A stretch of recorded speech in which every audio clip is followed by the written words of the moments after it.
It's like you told me, go for it slowly. It's not a race till the end. Well, you look like yourself, but you're somebody else. Only it ain't on the surface. Well, you talk like yourself. No, I hear someone else. Though now you're making me nervous. All right, happy Thursday. It's Morning Coffee. I'm Rick Alexander, and we're going to talk today a little bit about truth. This is an interesting thing. I've done a few morning coffees on truth. It's something that is hard to get your mind around, right? Because in today's culture, especially with moral relativism, then essentially it's implied that there isn't an ultimate truth, but that there is your truth, right? And so you end up living by your truth, especially if you tend to agree with postmodern doctrine. What religions are doing is essentially saying, no, there's an ultimate reality. And if you want your life to work out in the best possible way, then you have to adhere to the truth of the ultimate reality. And so that's kind of the rift between a lot of religion and postmodernism, is that one is going to assume that there is a truth, an ultimate truth that we're all subjected to, and then the other one is going to assume that you have your own truth and that living by that is the ultimate way to live your life, right? It's the ultimate way to express yourself. Now, I personally think, you guys know that I don't live in black and white. I think that this whole human thing is a paradox. But what I wanted to talk about today is that you can have a belief that is true enough without it actually being true. So I would say true enough means that it gives you a sense of coherence, right? That's your ability to organize the world, your ability to organize not only the world, but where you fall into it. So coherence is your sort of overarching worldview that makes sense. So if you start to understand something that might not be true, like let's say you grew up very dogmatically religious, and then you find out some truth that kind of runs counter to the religion that you grew up understanding. Well, then what's going to happen is that you're going to lose psychological coherence. The things in your life, the things that you've known that used to make sense, won't make sense anymore.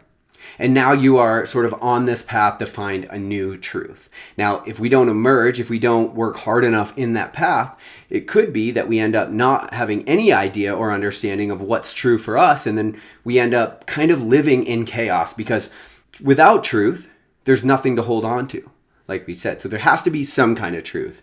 Now, what we're all looking for is true enough, right? Because no matter what your religion is, no matter what it is, like at the end of the day, we have no idea what happens once you close your eyes for good in this life. And so what you want is a truth that gives you psychological coherence, gives your life, I would say, a sense of meaning, because without meaning, humans fall apart pretty quickly. And it gets you to the point of the end of your life where you close your eyes and you got so with contentment and satisfaction and happiness and meaning.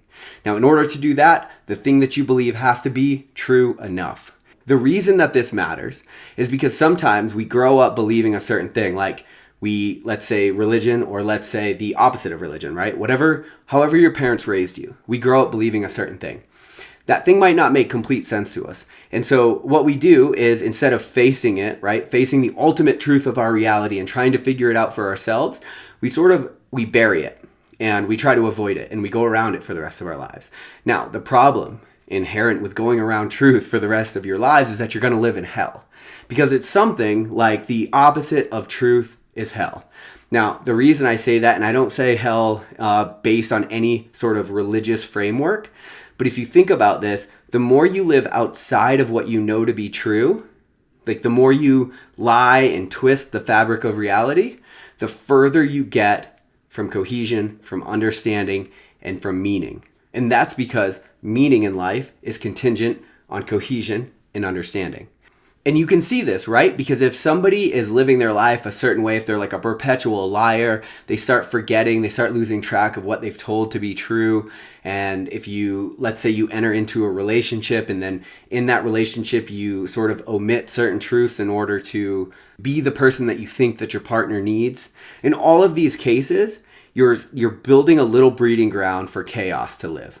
And every time that there's no truth or no understanding of what's true, there's an opportunity in your life for hell to exist. And the deeper that you get, the further you get away from what you believe to be true, the further into hell that you get.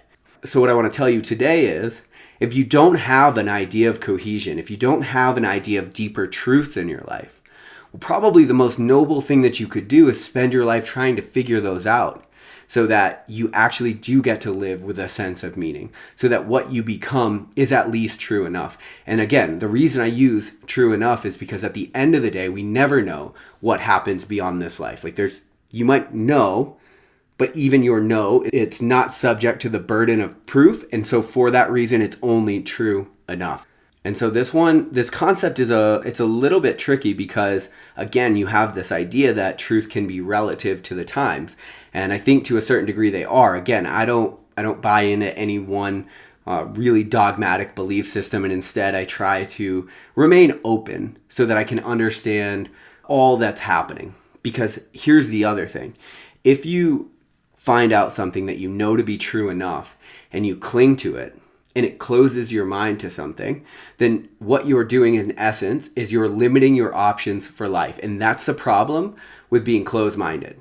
Because when you're closed-minded, there's only certain truth that can exist. And so everything outside of that truth is wrong and worthy of condemnation. And so if you condemn things that fall outside of what you understand to be true, you feel like you have limited options. And that's why open-minded people tend to be people that are more in search of peace. Because if you're closed-minded, you feel like there's only one way to live your life and everything else is a threat to that way of life. If you're open-minded, you believe that people could probably coexist.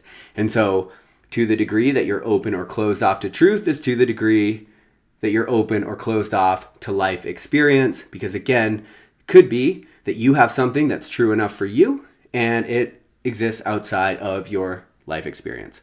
And then a life experience exists outside of what that truth is. And so we've introduced a lot of ideas in this one, right? We're talking about the idea of living within truth, whether truth is moral or whether it's relative or whether it's ultimate. And so lastly, I would just echo what I've said before, which is there's never really a point of view. There's just your view from your current point. And so you should spend time exploring the outer limits of what you believe to be true, because it is in all of those areas where you're going to be able to grow and where you're going to be able to be compassionate of other people, because you won't feel like less options exist.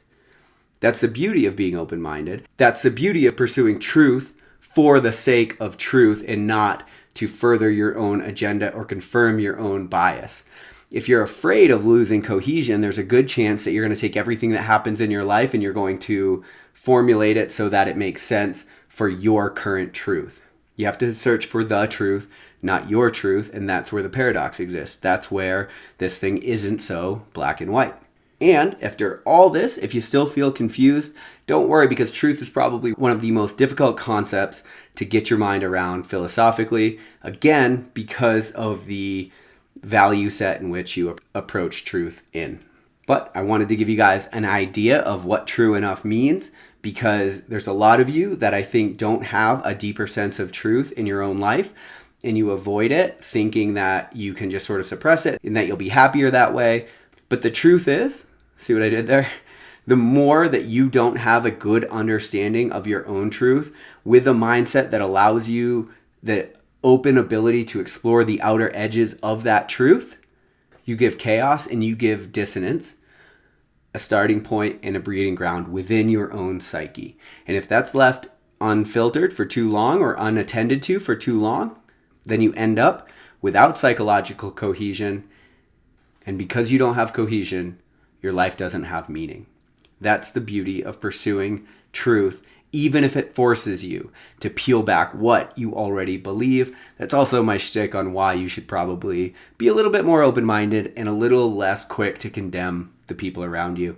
They might be operating off an entirely different system that might be true enough for them, just like yours is true enough for you. Regardless of where you land on the truth scale, I love you, and I'll talk to you later on Morning Coffee. She is something to behold, elegant and bold.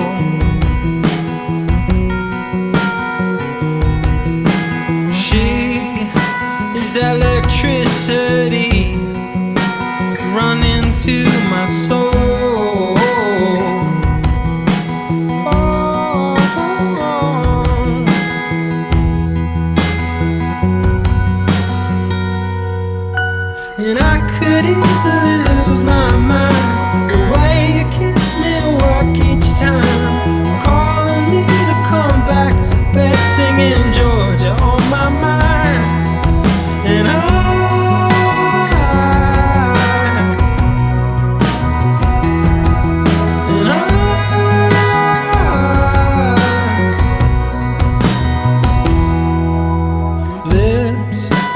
generous and warm. You build me up like stairs.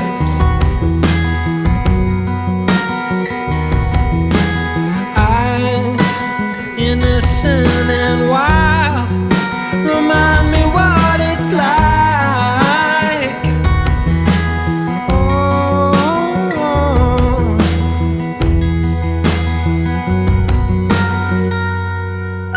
and I could easily lose my mind. The way you kiss me work each time, pulling me back into the flames, and I'm burning up again. I'm burning up, and I never understood what was at stake. I never thought your love was worth its weight. And now you come and gone, I finally worked it out. I worked it out. I never should have told you. I never should have let you see inside. Don't want any trouble in your mind, won't you let it be? I never should have told you. I never should have let you see inside. Don't want any trouble in your mind, won't you let it be? I never should have told you. I never should have let you see inside. Don't want any trouble in your mind, won't you let it be? I never should have told you. I never should have let you see inside. Don't want any trouble in your mind, won't you let it be?